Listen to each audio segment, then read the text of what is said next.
Pete, you've been on the show before, or you haven't been on the show before? I guess my episode isn't your most listened to one in the past, but I was on here maybe a year ago or something. One Oh, episode. well, we just I think that talked was, so much in so many different venues. I didn't, but I'm yeah, trying. Yeah, but every conversation we have is impactful. So, what do you think of the theme music? That's my real question. solid, solid. Really? All right, that's That's why we. very That's why we don't diplomatic. have you. Yeah, that's why we don't have you on very often. You lie to our faces. Um, Well, welcome to the Media Roundtable Special Edition, the podcast of podcasts. We're going to dive deep into the events and important topics around the business of audio through the lens of the brands and the buyers who support it. And as we like to call them, the chief audio officers. That is the marketers responsible for the success of their audio program. We have a heavy hitter on with us today. It's not me. I'm your host, Dan Granger, CEO of Oxford Road. I am joined, of course, by Neal Lucey, who is EVP of Strategy and Product at Oxford Road. And speaking of agents of influence, we have a very, very special guest um, to talk to us about a number of findings that he has unearthed that are relevant for anybody placing dollars in the space. And that is Pete Birsinger. Pete is the CEO and founder of Podscribe. Podscribe is a company that is, we have a number of entanglements with Podscribe, from friendship to financial entanglements. We are customers of Podscribe. Pick a way that you want this to be incestuous, and it will check that box. But that being said, he stands on his own 2 feet and has made an enormous contribution to this space. He put out a report that we're going to unpack here that talks about all the things that everybody debates. How long should your ads be? What's the difference between a host read and a producer read? What is streaming versus podcasts in terms of response rates? We're going to get into that report and all of its implications. But before we do that, I want to start with something that Pete, you originated. You kind of blew the whistle on something in our industry that has had massive implications, like real tectonic shifts have occurred because of something that you found in the data that isn't really even a part of this report, but is still worth discussing. And that was the way that downloads were impacting what we see as impressions. And I want to just talk about that for a few minutes first. So first of all, welcome back to the show after your earth-shattering previous appearance. Pete, can you just summarize what you found last year and kind of what has happened from your point of view? Sure. Well, thank you for having me, Dan. Excited to be here with you and Neal. So last year, maybe it's a year and a half ago or so. I wouldn't say we by any means were the first people to ever notice this. I think some publishers had spotted it before. So I think some had even perhaps spoken to Apple before about this phenomenon where for some reason it seemed like certain Apple podcast users were downloading dozens or more episodes of a single show. So then when an advertiser would do a run of show buy on all of the back catalog episodes of the show, what would happen would be they would give a small percent of the listeners, maybe 2, 3, 4% of the listeners, 20, 30, 40% plus of the impressions, because those small number of listeners were just downloading for whatever reason, dozens, maybe even hundreds of times. And so it just seemed it sort of caught our eye that most of them were Apple Podcast.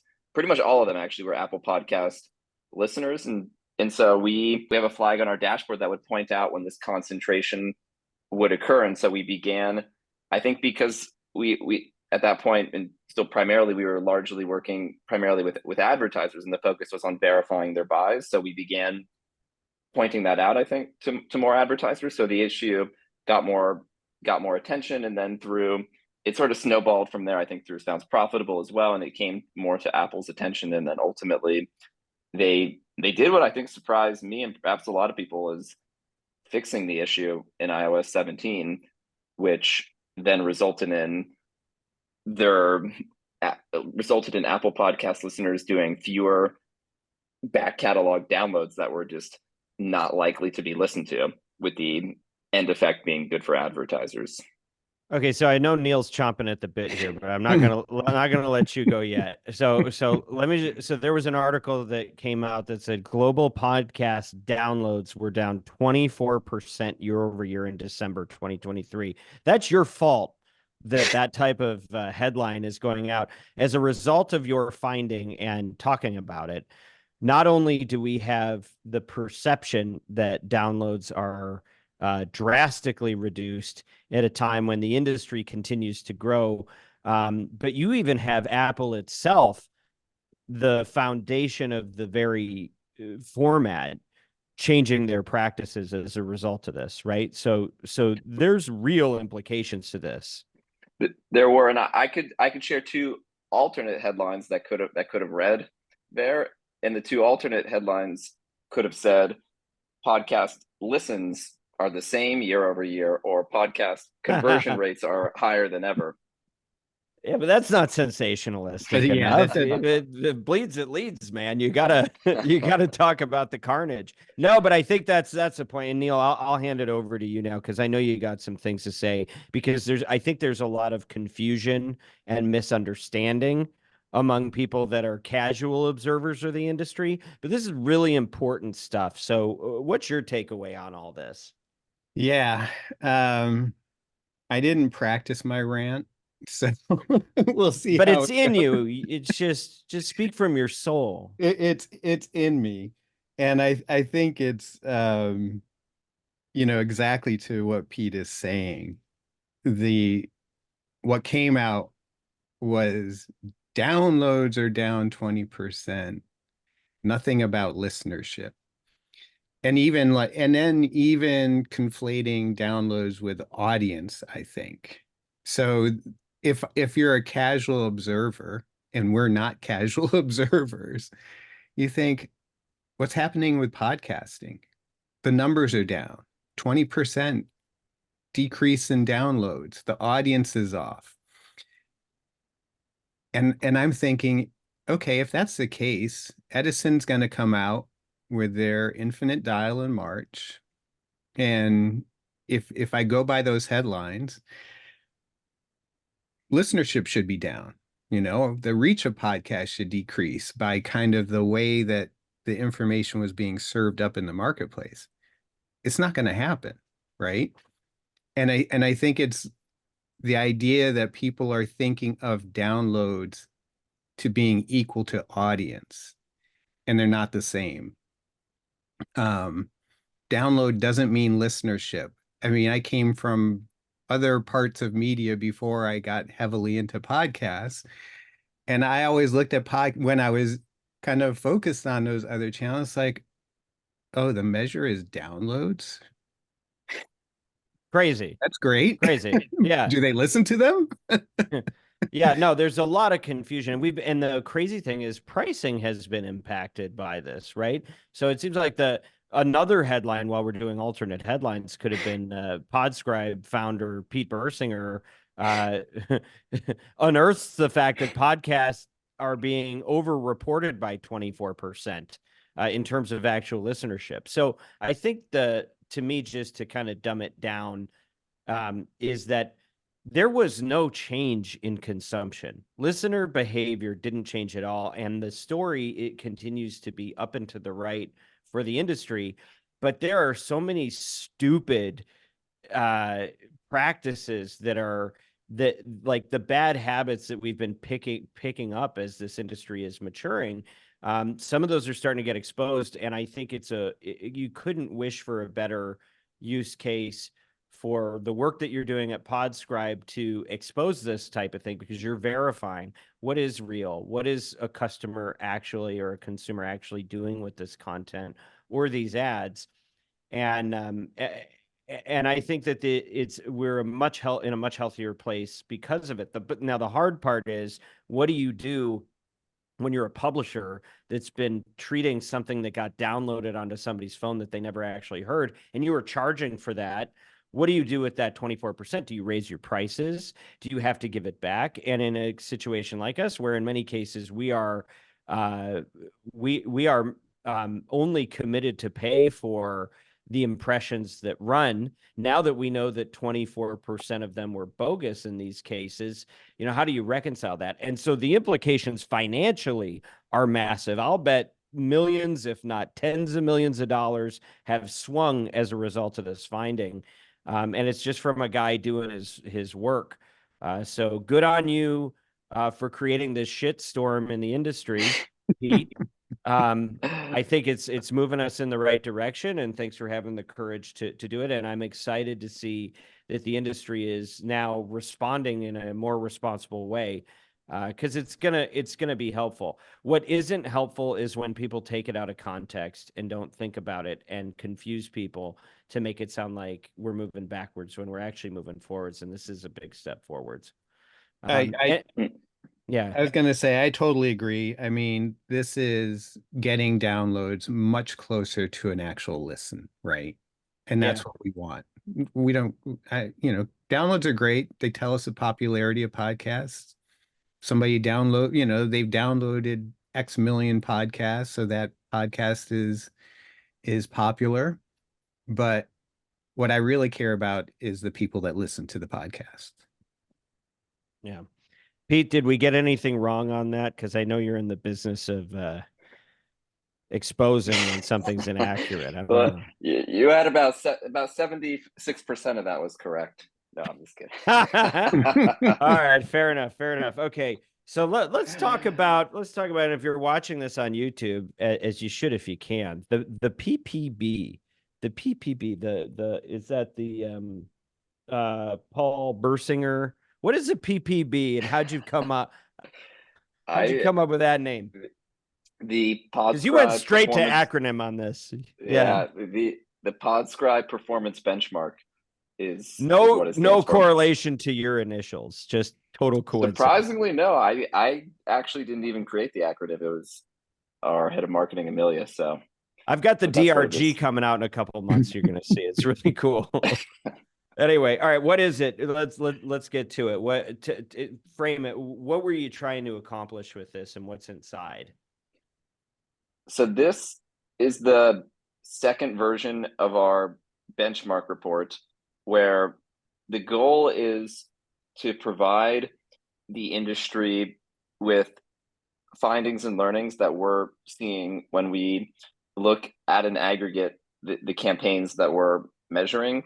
So we look at all different types of campaigns, different types of ads, different types of podcasts, and try to see, are there patterns here that maybe are obvious to people that could be supported with data, or perhaps ones that people think that maybe should be questioned a bit more, in the hopes that, hey, maybe there are things that we're doing that we could improve, or just general interesting trends, I think, that are worth noting. So it's our second one. We want to do it every quarter, just using the attribution data to help provide the industry with insights to improve performance. All right, so it's actual campaign data that tells you what's working, how it's working, what levers there are that make things work better or worse. So can you recap what do you think are some of the key findings? Like, what were the big light bulbs, and where are you seeing the biggest reactions on this? I think the first thing that's worth mentioning is the improvement of performance from this time around versus when we did it in Q3. And one note that I think is, I'm sure we don't make quite clear enough in the report, but we do it on a rolling 12 months, actually. So in Q3, we do it on the prior 12 months, the prior 12 quarters. So Q4 is Q4 and then the prior 12, just because it adds a little bit more stability to the data and a little bit more data. So iOS 17, I believe, came out roughly October of 2023. So with our Q3 report, it wasn't really in it at all. So the Q4 data has the iOS data, has the updates from the iOS data in it. And one of the biggest things is, the performance actually for advertisers improved by, I think it was, I don't even remember the exact amount, but it was a double-digit percentage, I think around maybe 20-ish% or so of improvement. And it wasn't in the report, but one interesting point is episodic buys, or baked in, I think as they're commonly called. The performance for those was roughly consistent. It was largely, the performance increase largely came from impression buys, DAI, which would make sense considering if a lot of those downloads that were probably not listened to were weeded out. So that was probably the main takeaway. There's a number of other ones, but maybe I'll pause there. I think that was kind of really at least the headline piece. All right. So yeah, go ahead, Neal. Yeah, I was gonna say, I mean, I have the stats, I think. I mean, the first stat is the visitor rate in Q3 going from 0.47 to 0.56. So the visitor rate from impressions to visits. So that's a big increase. And so what you're saying that that is largely, which isn't necessarily fully pointed out, that's largely a result of DAI buys. Correct. So if we drilled into a bonus for the podcast listeners, it's not in the report, but yeah. So I'm not totally following, but that I may or may not be representative of our audience, but I just want to be clear. So first of all, when we talk about baked in, and we equate that with episodic, see, I see those as two different things. I see episodic is, hey, I'm going to sponsor this specific episode. Dax Shepard is going to interview Jason Bateman and you're going to sponsor that episode, versus I'm going to buy Armchair Expert for 4 million impressions and it's going to be spread over a period of time. I see that as the difference between dynamically inserted and episodic, but I also see a distinction between episodic and baked in that baked in to me means stitched into the show.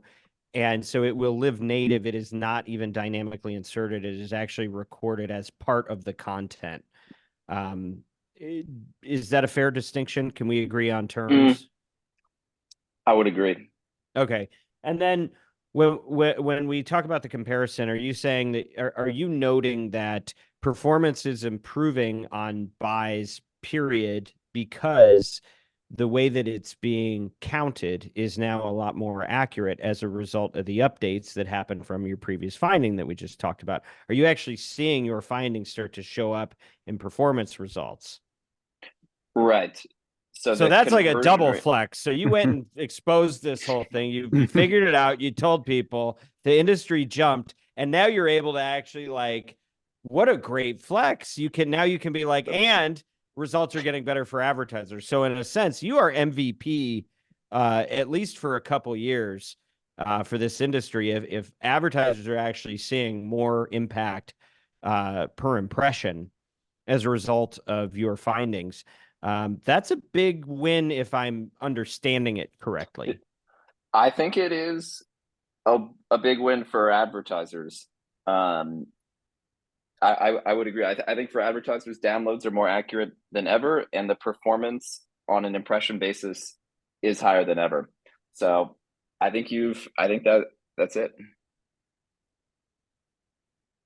And I do want to remind, so I just, because I didn't realize this, is it's really just 1 quarter's worth of activity of a full year. Right. We saw that improvement. Exactly. So it actually could be more drastic than it, because it's weighted down by the earlier 3 months, and that definitely could make sense, because even though say 24% of listens were or downloads may have been reduced. Some buys were affected more than that. So you're right. So I think the trend likely will continue for the next 1 to 3 quarters as well, as it plays out more, and as more people also update their phones. I think adoption rate is, I think, maybe 2/3 or higher now, but it's not 100. So, like in practical terms, if you're a media planner or a media buyer and you're doing attribution and you're trying to look at performance, it seems like the suggestion, especially for DAI buys, is to take a look at your Q4 against Q3 and see, and as a benchmark, is that fair to say, or how would you look at it? Like if you're a marketer looking at this or you're a buyer looking at this, like how do you dimensionalize the difference? Episodic or I mean, so Dan, as you were saying, yeah, episodic buys are usually baked in, I think, but I think the confusion was I didn't point out that sometimes the episodic buys can be dynamically inserted if they're baked in. But impression-based buys, the back catalog ones, are always dynamically inserted.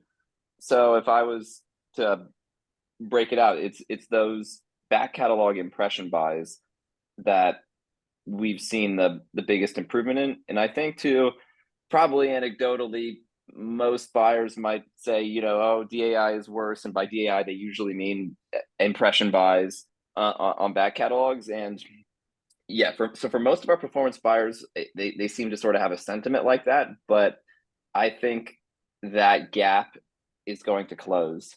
I think not all of the gap, but I think a lot of the gap was caused by this Apple issue. So that might be the thing to keep an eye on. Perhaps time to retest the hypothesis of, are these back catalog impression buys, are they still 2x, 3x worse than baked in, or those episodic buys, or maybe now they're a little closer, or in theory, perhaps maybe they have some other advantages that make them superior. What do you think are the advantages that would make them superior? Well, in some cases, I think the biggest risk is losing the host thread magic. If you get a produced thing that doesn't fit in well to the read, that I think is really the biggest risk that they get away from at their own peril. But advantages might be frequency capping, dynamic creatives, audience targeting, brand safety targeting. So in theory, they should be able to have some more capabilities versus putting it only in the most recent episode. The only challenge might be stitching the ad in as nicely, or having an ad that's actually recorded with the conversation, which I don't know if any ads really are done that way anymore. So I think they have some pros that could start to bring them closer, such as those. But yeah, I don't know if ad technology is sophisticated enough to fully realize all those yet. Well, and there's a dimension of this that we can only speculate about, but that is the pricing piece, right? And one of the challenges with all forms of media, whether you're buying social or digital or whatever, is as soon as you say, oh, we have a brand that targets women 18 to 34 with a above average household income, now all of a sudden you're paying a premium to have that data to target them. And then you have to ask yourself, okay, yeah, there's maybe an advantage to doing that targeting, but does it wash out the premium that you're going to pay to get there? And I think that has forever plagued us. And I think in some of the early experiments we started doing in, we can call it programmatic, but effectively we would go for, oh, we're doing B2B, so let's target B2B. But then the increase that the publishers would require to do that made it impossible for you to be successful at those rates. And so it's a complicated situation. I think sometimes the marketplace goes at these things. We go, oh, look, we found a feature. And they pick a price for that feature and they jam it on everybody. And everybody's excited because it's new and it's smart and it's digital. And then what happens is they go, oh, it didn't work as well. And, I think for one of the things we're always harping on, as you know, Pete, is that, podcast and really audio is about a conversation. And it's not necessarily an interesting channel to insert impressions if you just are going to say the same stuff you can say anywhere. But the idea that this tribe leader or leaders can build a relationship with their audience who actually knows their voice, knows the sound of their voice, and will take hours of their time to listen to this person's thoughts. And then when they say, hey, let me tell you about something I really believe in, the trust that is transferred to the advertiser is so significant that everything that we're trying to do to make this more efficient to transact on actually moves us backwards from the thing that makes it magic to begin with. So I don't know, I think there are some audience targets. If you're selling something to a very, very niche audience, you may have no choice but to target. But let's also not forget that you've got 200,000 plus podcasts that are being actively created on a weekly basis, and maybe a few thousand of them are worth sponsoring. You have so much jurisdiction in your ability to target simply by what the show's about, that you may not need to pay these premiums to get access to them. So it's a complicated subject. So moving from one complicated subject to another one, let's talk about unit length. And it's probably good Neal programmed this and really thinned the herd, because if you got too many voices, we'd just be arguing the whole time. There's a lot. We could argue about this, couldn't we? Yeah, we could. Well, I think we're on the same page. But we are, but there's others who aren't. There may or may not be others who aren't. I think, look, I have long taken the view because, because I like to go back to the old stuff, and whether it's Ogilvy or, one of the better writers on audio creative, I think, is Roy H. Williams, Wizard of Ads. And, I guess I've always been of the mind that the more you tell, the more you sell. I think there's a reason that the timeshare people find a way to lock you in a room and force you to be in a enclosed physical space with them for an amount of time. I think you convert higher when you have more time with somebody, but there has always been this movement in advertising for people to say, yeah, but the kids are different now. They're not into that. They think that's the old way, and the new way is to be really, really fast. When I was at what's now iHeart, they came up with something called Blinks, which was, we're going to do a 1-second ad. And we started trying to play with all these different unit lengths. When you actually measured it, the longer typically went better than the former. I mean, I had somebody arguing with us on LinkedIn this week, just talking about how they didn't like Killers of the Flower Moon because they thought it was too long, and therefore ads should be shorter. But there are people that live by this, and I'm not saying you can't get the job done and that the efficiencies of shorter don't sometimes wash. But if you're talking about a campaign where you're introducing an idea about a new product to somebody, you're not just reminding them of a brand so that they're top of mind when they go through the checkout aisle and remember to grab it. Like when you're really trying to explain something to somebody and get them to make a purchase, can you do it better in 30 seconds or 60 seconds or longer? Your report spoke to this. So can you talk about, Pete, one, how did you even measure this? Like how many brands were involved in this? What were the dimensions of the test? And what were the conclusions? And then maybe we can unpack it a little bit. I'm just pulling up those numbers now so I can state them accurately. It was about 115 advertisers on over 15,000 campaigns. And on those campaigns, we find the ads in the actual transcript of the text. So we don't go off what the advertiser tells us the length will be. We'll go off the actual air check that we find, so we can be sure to get the actual length, because sometimes they're a little bit different. Short or long, right? Yeah. Mm-hmm. Which, by the way, just plug for Podscribe, Mm-hmm. your system will actually identify if you bought 30s, did they give you 25? If you bought a 60, did they do 52 seconds? Are you actually getting what you paid for? That's right. Yeah, it'll flag it. So it uses that system to then find the length of all these ads. So then what we do is we plot the length of the ads that we're finding for all the campaigns, and we plot them against performance. And I think we started out at 45 seconds, going up to about a minute 35. And it wasn't a perfect graph. I'm not sure if I should pull it, or maybe I don't need to pull it up, but it wasn't a perfect graph. But generally, we found that as the length increased, so too did the performance. I think there was a correlation coefficient of about 0.8.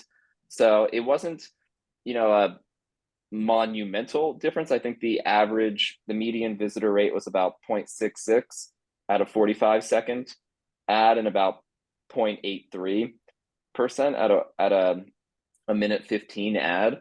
So there was a definite trend there that did look like, the longer the ad is, it does support Dan's view. The more you tell, the more you sell. I will say the one thing that actually Miranda at Oxford Road pointed out with it for the possible critics of this graph are that we did not isolate.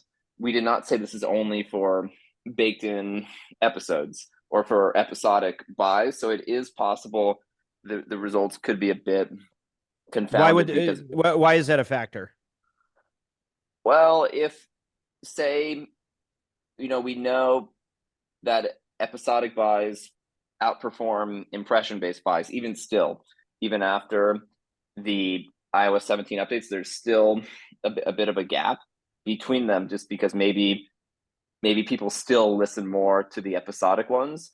So it is possible that the episodic buys those are more likely to be baked in and more likely to have the host be talking longer about the read. So it could confound it a little bit if episodic buys are more likely to be longer. So I don't suspect it would really change flip the finding, but I think it would be a point to refine the study, though, to make it to answer that.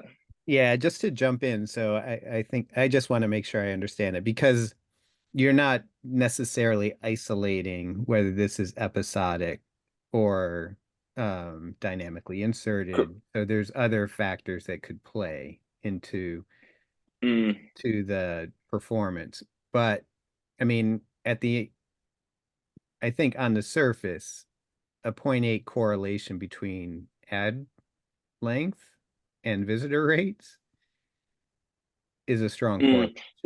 Yeah, it's definitely a strong correlation that, odds look good, I'd say, for the conclusion. I would say maybe, there are certain other ways to make it stronger, but I think I guess maybe I intuitively kind of thought this might be the case, but I think it is. This was our first quarter publishing this. Last quarter too, the results showed something similar, but we didn't publish them yet. We waited kind of another quarter to see if they, got stronger or held, and they did. So. And then the other thing I want to talk about is, the standard unit length is a 60, right? So today, more and more in podcasting, 30s are becoming like the preferred unit length. And I think that's largely a result of brand buyers coming in, potentially repurposing what they're doing in other channels, and a 30 is sufficient. But there's some that would say, oh, even though it's a 60, I'll just run a 30, and because that will get the job done for me. Which to me, it's always, if I have a 60, I want to use the 60. I'm paying for a 60. Amen. I want to use it. Yes. Every last second. Yeah. Yes, and I want extra seconds on top of it. Yes. Yes, give me the seconds. Well, so it's interesting, Pete, because you have so much data you're sitting on. 115 brands is a lot. And I think in some cases that is advantage for the type of study you're able to put out. In some cases, it may be a disadvantage. And I do wonder if you were able to constrain it a little further so that you could have apples to apples on some of the parameters of the test, if you'd be able to pick up something that was unique, like a clean 60 versus 30 comparison, for example. Um, Now, look, let's talk about the other things that make this hard for anybody to do a test on. There's always also something that we said to what you're doing with that real estate. And if I cough for 30 seconds and then I say my ad, that doesn't mean that the 60 is going to outperform the 30, right? Like some people will just waste the time. Some people will do 30 seconds of theater where they're trying to, work out their, kind of failed artist syndrome and be comedians for half of an ad before they actually tell you anything about a product. And then they apologize when they actually mention the product. Like it's not all strategic usage. And so, I think to construct a test closer to perfectly, you'd want to also look at the type of ads that were being trafficked and say, okay, do we believe that there is how much of this ad is actually related to the product? And is new information being presented or is key information being repeated so that you have some parity and it isn't just, and you don't just get a dilution because people aren't using that real estate the way that they ought to. Mm.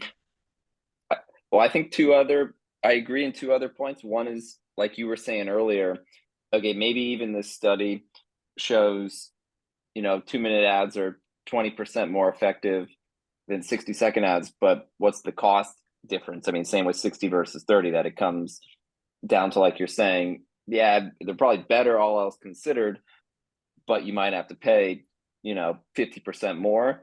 Yeah. So I think that's one thing and I think that's the greatest thing we should add to the study for all of our findings here is there's no price.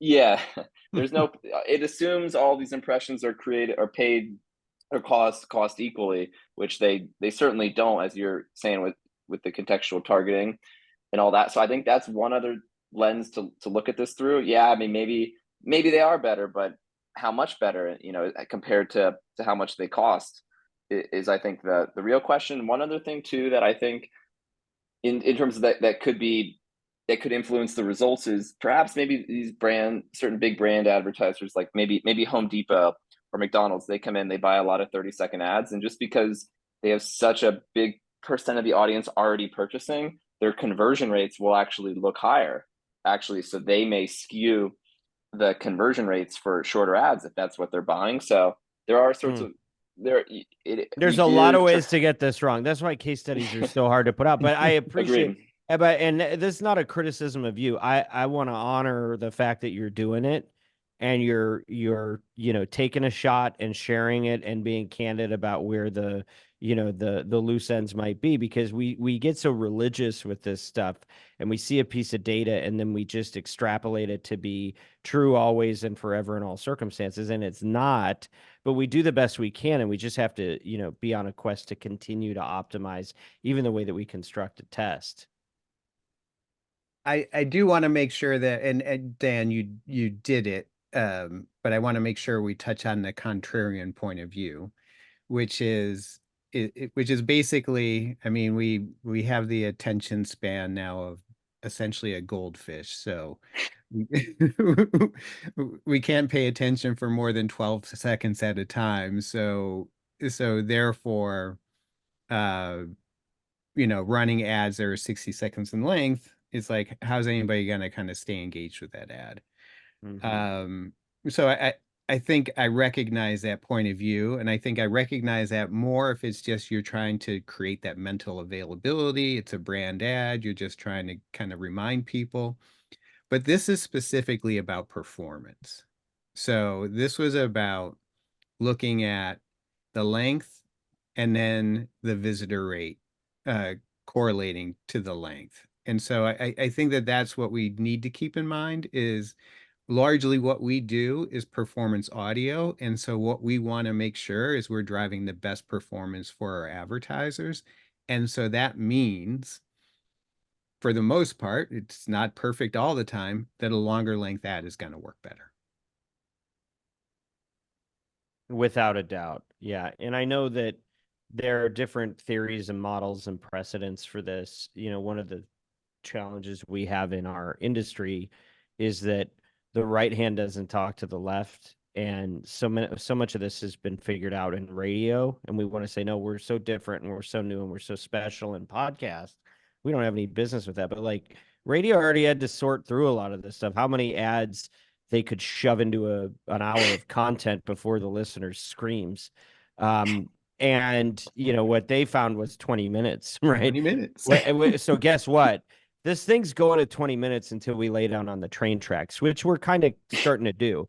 But the other thing is like there are some groups where you would see 80% of a 30 was 80% of the cost of the 60, which means nobody's thinking about it. Where I think the industry standard that I was able to see was like a 30 is 60% of the cost of a 60, and a 15 is 60% of the cost of a 30. So, you know, you're not just treating it as though the cost of a second is worth the cost of a second. If you're going to introduce a new idea into the programming time that you could be using to just give the audience what they came for, you should pay something for that extra interruption that you're going to make. But it's just, I think it's a great example of how immature our field is and how far we have to go, and that this stuff is actually going to take decades to really nail down. But yeah, I think you kind of said it, Neal. Longer does work better generally, but you don't always need longer. And there are instances where, you know, if your KPI as a marketer, just to kind of tie it all back to the chief audio officer, like, so what? What does this even mean to me? I think you have to know yourself, and you have to know, are you trying to increase aided recall? Are you trying to sell a product? Are you trying to sell a product within a 6-month timetable? And so you've got a little time to nurture a message and tell a story and wait for people to feel good about you and take the step? Or do you need them to close right now because we only can afford 3 insertions on this test? And if we don't close enough sales on these 3 insertions, then we're done with the campaign forever and podcast doesn't work. Like, sometimes the punishment has to fit the crime, right? And we have to figure out what we're actually trying to solve for. And also consider the environment, right? We're in podcasting, it's lean in, it's a conversational environment. Conversational ads work in that environment. They can be longer, there can be more kind of discussion, there's more of that lean in element. I mean, if I'm running on YouTube, I don't want to go much longer than 6 seconds, right? Because I want to make sure that I get my message in before I hit before you get the hook. Yeah. And maybe, you know, and I try, like, because I work in advertising, I feel like sometimes I should actually watch past 6 seconds. But most people, I'm sure, don't have that point of view. Well, it's a great transition to save the live reads because, you know, when we started in this business, you know, 7 years ago, like, but truly, you would have a host and they're doing their show and they got a stack of papers in front of them, and they knew that their producer was going to hit them with something every 20 minutes, and they had to take a piece of paper and then figure out a way to tie in what they're saying into an ad and do it like an organic transition and interpret it and then go right back to their show. And that the salience of that type of impression, the way that sticks in the mind of a consumer, is so different than stick around for after these messages when we come back after the break. And the break is just a cue for people to go to the bathroom, tune out, do other things. And you see a degradation of listenership with every ad in a break. And so this is one of the reasons that we are such fierce advocates for, you know, what we call live reads. Now in podcast, it's recorded and you're not typically going to listen to it live, but it is recorded live when the show is recorded. And I know it's inefficient, and I do not expect a host or a publisher to charge the same cost for that work, because it's a schlep and they have to think and they have to get it right and they have to deal with advertiser complaints when they forgot something they were supposed to say, right? Or they mispronounced something. There's problems in the execution, but that doesn't mean it isn't powerful and there isn't a higher value for it, so that it should be available. Because in my view, you can have a show that gets 100,000 impressions, if we knew what an impression was. At least we're not doing back catalog. Thank you, Pete. But if you got 100,000 people that you think are listening to an episode, if I traffic you fourth in the third spot break, and I call that a 60-second impression, and I want to put the same CPM on that as somebody that's running a few ads an hour and they're all organically explained by the host, night and day differences in value, it is probably worth 3, 4, 5 times the CPM. And we're so short-sighted in that we just don't have different lanes and different pricing for this. So kind of transitioning from unit length to the type of unit, your report actually shared some of this. What did you find in that? We did look at how the ad does when it's where it is in the episode and where it is in the ad group. One of the general findings for where it is in the episode is generally the earlier the ad group, the better. And I think this is largely because maybe, as you're saying, Dan, is that people don't, believe it or not, people don't make it through all of every episode. Like maybe there are people who are listening to the beginning of this one and aren't quite here. You're saying they're not going to listen to the entire. No, not this show.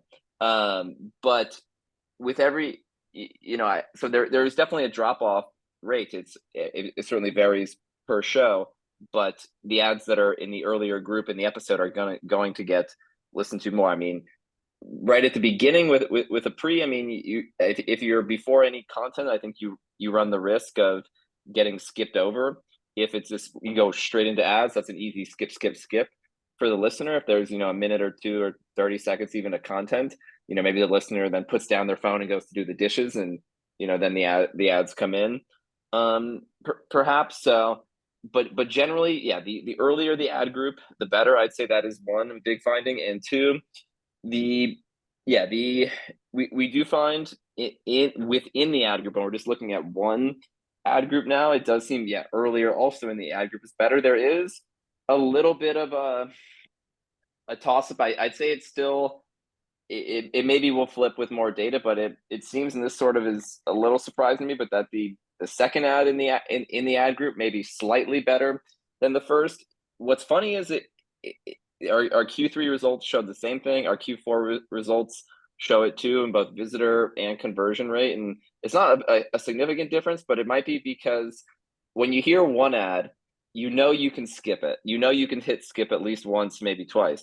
But when you get into the second ad, you don't know if there's going to be a third, so you might be afraid to skip it. So it may change. I'm not. It's not the biggest conclusion ever, but I wouldn't say we can say like one is.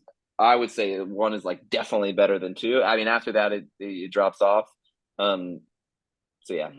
What's crazy? Sorry, Neal. Let me just make one point, and then you can respond to both. What's crazy to me about all of this is the fact that you're saying this. None of it is actually about real impressions. It's all about the games that we play because we miscount, and if I skip the ad, we don't report that the ad was skipped, and so we have to do these gymnastics to know, well, how do I game it so that I get around the fact that I'm not even counting real impressions? There's just so much horse shit. It's true.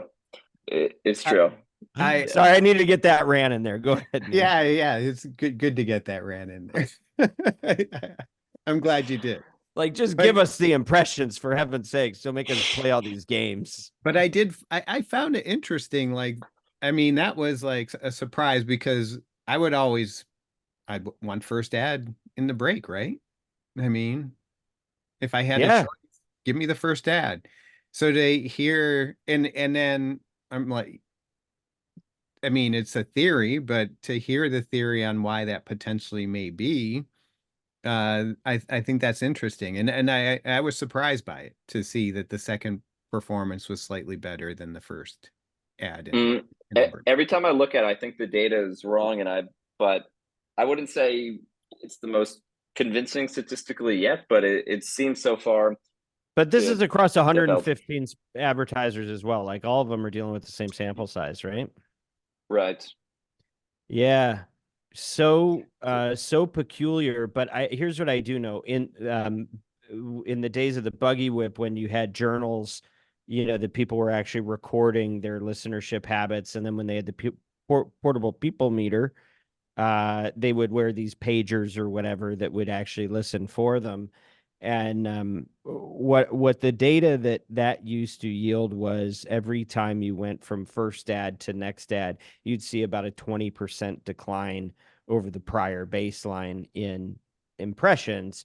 And that's why savvy buyers who are buying radio would say, oh, okay, we're going to pay this CPM, but you need to guarantee that it's first in break, or 50% of it is first in break, right? And they would position around that because at least it was straightforward. But now, because of the limitations of our measurement as an industry, we just have to, there's so many shenanigans you got to account for. But I buy your thesis. I mean, it's as plausible as anything else. But all we can do is theorize right now, right? And if you have your own theory, tell us. Media Roundtable, info@mediaroundtable.com. We want to hear. Okay. Neal, did we miss anything on that piece?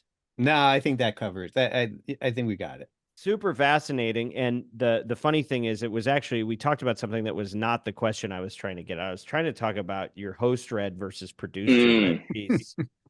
So let's talk about that. What'd you find there? What's better? So I think unsurprisingly, we see host read ads do better. We looked at this in a way where we said, for advertisers who we found both host read and producer read ads for, what percent of those advertisers do we see their host read ads outperform their producer read ads? And I think, about 2/3 of the advertisers with host read ads, their host read ads did do better. Of course, you could easily imagine how the data could be skewed in some ways with that, but I'd say generally both this quarter and last quarter, it did show for most advertisers, it seems host read ads do better. You might ask, well, like, what about that 1/3 of advertisers where their producer read ads seem to do better? And I'd say, there's definitely, it's not the end all thing. I think it's an important factor. So I think that what would be helpful for us to quantify is how much better the host read ads are, and to show that. So that's what we want to do next quarter, to add that measurement. Cool. I mean, and just because I'm looking at the chart. So in Q3, is host read better? Yes, 55% of the time. The host read ad was better than an announcer read, right? Or a producer read. And then in Q4, it went from 55% to 67%. So 67% of the time, the host read was better than producer read. So, I mean, that's big. But I agree, like, the diving into that more would definitely be of huge value. Yeah, I think we started sort of at a high level for this one, but I think we could quantify it definitely next time, how much better, and maybe to break it out for the people where it's not better, try to find out in what cases could that possibly be. Is there some trend, or are the advertisers pharma advertisers or something like that? Yeah. And even, I mean, I know that, I mean, I think I've seen previously with NPR podcasts, because the, like, it's not necessarily the host, but the announcer, like, they're known voices. So they're like, the gap could be closer. So if it's a known voice that is reading the ad, not necessarily the host of that show. One other caveat with this is you could also question our methodology for identifying host or producer, Fred. So the way we do that is just we feed it to ChatGPT, and it can usually detect it based on like or as host of it, there's usually some like cues that you can kind of tell where it is the host, but it's not perfect. I'd say it's right. Usually probably 9 out of 10 times I look, it's correct, but it's not 100% either. I mean, so much of this is we're having to find data and work really hard to justify things that are pretty self-evident. And at the end of the day, like, you're walking into a crowded room full of strangers as an advertiser, and you're trying to build relationships that become customers. And if you walk into a party to do that, and you have to walk up to everybody and introduce yourself, versus the host of the party says, "Hey, everybody, let me tell you about my friend Pete, and why he's fantastic." Like, which one is going to help you get more customers when you got hyped in by the person who's running the whole thing? And so, like, to me, this is like, it's self-evident to me, but I know a lot of people need to see the data, and gravity pulls towards efficiency, and efficiency pulls towards the things we can spit out of a factory. And the lowest common denominator is, how do you mass produce and streamline, which has a value, but it does not have the same ability to persuade. So thank you for doing the work to lift on that. Okay, last piece of this, and then we'll start to wrap up the conversation. You had something that may not even be worth getting into, because it seems like we're pretty early on this one, but it's podcast versus streaming response rates. And what the punchline sounds like to me is that podcast had somewhere between 1.4 and 1.8 better response rates than streaming on an impression by impression basis. But the missing variable here is cost. And so I would argue that it's interesting. It's probably true, and maybe something because around the idea that, the part we just covered, where, streaming, you kind of have to do a producer read most of the time. And so how are you going to outperform podcasts when podcasts' forehand is host read, and streaming's forehand is the ad you traffic yourself? So of course it's going to be that, but if the price is 200% of the streaming rate, then you're better off buying streaming in that case, right? So much of this comes down to, okay, yeah, we know that works better, but can you get it at a price that is lower than the delta between how it will perform better, if you have that opportunity? So Neal, I know you've got thoughts. Yeah, I just had one thought, because I saw it, and I can't remember where I saw it, but I think somebody took that and ran with it to say that podcasts are better. It, like, sort of like the impression that podcasts are better than stream. And certainly the performance is better, but I think the important thing to consider is the cost factor. Yeah. And there are benchmarks out there. So there's industry benchmarks that aren't, they're not bad, like in terms of podcast pricing and streaming pricing. So even if even if you don't have the individual advertiser pricing, I think you can get a better sense on the difference in performance, and whether that difference overcomes the CPM difference between podcast and streaming. Yeah, the cost is the $1 million question. And Pete, we're not going to let you talk about your report yet. But the last thing I want to add to this is, like, we used to, another radio anecdote that is helpful here is the idea of appointment listening. And so if you're listening to a podcast, it's a lot more deliberate. You sought it out. You intended to listen to that. Streaming implies that it is something that is running in the background that you don't have to hand pick on a show by show basis, which means intent goes down, which means allegiance to the host goes down. And if you don't have that endorsement, you're going to be less likely to have that. So the trust that's happening between listener and speaker in streaming is on average going to be lower than that of podcasts. And so that's why I think you should see a blended response rate that's lower there. Now you can respond, Pete. Thank you. Thank you for your patience. What are they? What's the quote? There are lies, damn lies, and statistics. Yeah. And this graph without the price is kind of a statistic. I think we're saying. Well, but there's a truth in it. I think what it says is definitely true to me. I don't question the outcome. The only question is, can you afford to pay the price for the premium product? You are buying a better car when you buy a show versus an impression on a platform or on a basket of shows. It's closer to a person's heart, but that doesn't mean it justifies the price. So I think that it's important to distinguish those things. And yeah, you can't just go and say, well, we bought all podcasts, and so why didn't all our podcasts work? It's not that simple. But an impression in one should be worth more than an impression in the other. And that's what you're saying. And I think your averages are saying about 50% more. And maybe that's a good rule of thumb to start with as a buyer. So to go ahead. Oh, no, I would agree. I think that's sort of the trend in a lot of these, is that probably most of them don't defy common sense too much. I think it's right. How much can we quantify that these are better? And because the real question is, are they worth the price? Right. Yeah, it's all worth something, but can you buy it at what it's worth?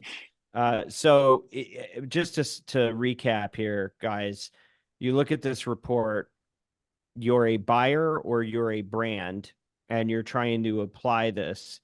What are some of the key takeaways? What are the things you will do differently because of this report? Pete, you want to go, Neal?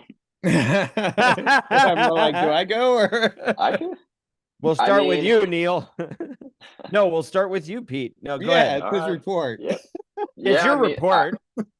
You started it. I would, price is definitely a factor. So I think I would certainly try to apply the price I see for my buys to some of these findings to see, okay, maybe HostRed is better, but how much better? Maybe those episodic buys are better, but how much better? And I think intuitively people kind of already are doing these calculations. I think to a degree, on their own. I would say if we're trying to, quickly summarize some high level takeaways, maybe time to revisit DAI impression buys to see, kind of to recalibrate where those are at. I think, the ad length, I think it's probably worth trying to maximize all your allotted time. Buying more time, I think, maybe it comes down to the price really there. I think show genre, we didn't really get into that one, but maybe some genres are better than others, but I think they're probably priced more too. So I don't know. And it depends on your customer, right? So yeah, so that's another thing too. Some products maybe do a lot better in certain genres and maybe they're lower priced. So that could be to their advantage, certainly.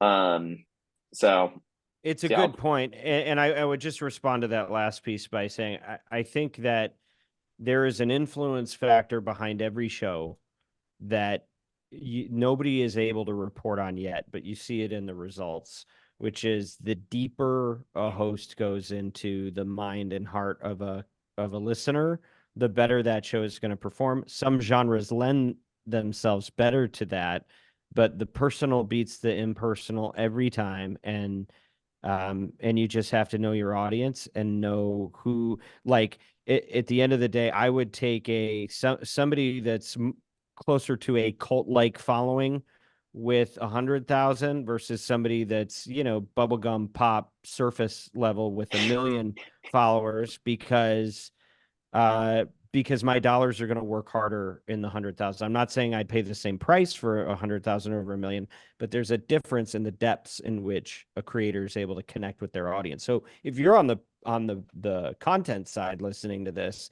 like, measure your depth. How much do you actually mean to your listeners, and try to go as deep as you can in winning their trust. Neal, give you the last word. Now I'm on the hot seat, right? You can be. You can also pass. No, I'm not going to pass. I think first and foremost, I think we're often, if you're a planner, a buyer, or a marketer, you're looking for benchmarks. Like, what is, how am I performing versus the industry? Sometimes it's ideally you're trying to look at how am I performing in category, but having industry benchmarks, so seeing the conversion rates from impression to visitor and then actual conversion, I think it's important to have and something to pay attention to. I think it's especially important that we look at over time if those conversion rates continue to increase as iOS 17 becomes more embedded and it's affecting more, a half a year, 3/4 of a year, and a full year. And I think it'll be interesting to pay attention to that, the difference in performance between DAI and baked in. From an ad length perspective, I'm going to push for longer. We're performance advertisers. So if you're a performance advertiser, you want 60s, ideally baked in. Oftentimes it goes longer than 60. So sometimes you pay for a 60, you get a 120, you get 2 minutes. Nothing wrong with that. And I would take it all day long. And then lastly, streaming is in a lot of our plans. And yes, podcasts will perform better kind of on a conversion rate basis, but make sure that you're considering the cost differences between the two channels. The only one thing I would add that I forgot, you reminded me, Neal, was that if you are an advertiser who perhaps tried podcasting, in the last 2 years and it wasn't all that you ever dreamed it would be, it might be a time to revisit it soon or in the near future, because the performance has Pete has saved the industry. Well, the ROI has gotten better. Yeah, but I mean, I think that's a good point, because we do test campaigns with advertisers, and sometimes they work, sometimes they don't work. And there's probably people that we tried podcasts 3 years ago and it didn't work and it's never going to work. So if that was your experience, then maybe it's time to rethink it. And I think an important point is from one of our clients: if my audience is there, I should be there, and I need to just find a way to make it work. So start with the audience. If the audience is there, there's a way for it to work for you. You just need to figure it out. Right. Just buy short producer-read ads at the end of the episode. Yes. And make sure you visit oxfordroad.com. Yeah. Fill out a contact form, and don't worry, we'll get Podscribe in the loop so you can get something accurate. Well, we've gone well over our time. This could have been a multi-parter, but you know me. And what we're not going to talk about as a cliffhanger for maybe a future episode is all the deprecating things that Google is saying about these cookies. Very, very negative. Very, very negative. We're going to have a conversation about the use of the word deprecation, because it's actually rising according to Google Trends. And one of the big reasons is because tracking is changing and they're going away. So there's policy changes afoot. Pete, you'd be a great person to talk to about that and its implications, but we're not going to do that today. Instead, I'm going to ask you, Pete, to give a plug for Podscribe and also how people can get this report that we've just given away all the value of. So I will put a link You can go to podscribe.com. There should be a banner up top, I think, to get the report. And Podscribe, we help make sure your buys are running correctly and help you understand how well they performed. I think you did the brand proud today, Pete. Thank you for joining the Media Roundtable, and Neal, thank you for your contribution and designing this whole thing for us. This was definitely the wind beneath our wings was Neal. So thank you for joining the Media Roundtable. If you didn't catch it already, this podcast is brought to you by Oxford Road, where we want you to succeed in audio and to use your influence for good. If you're a marketer and you want to align your vision and your brand values with extraordinary business outcomes, you're going to need Podscribe, but you're also going to need Oxford Road. Hit us up at oxfordroad.com. Make sure you subscribe to our weekly newsletter, The Influencer. It's got breakdowns of everything that's important to you in the industry. Do give us your feedback, because it is the breakfast of champions. info@mediaroundtable.com. Do listen to Ad Infinitum, which we post on this feed once a month. It's from our head of creative, Stu Redwine, and it is audio's really leading, if not first, audio creative focused podcast led by our very own Stu Redwine. And thank you to Bianca, to Kyle, to Haley, to Ezra, to Mary Jane, to Everett, and to the team at Podcast One. As always, influence responsibly.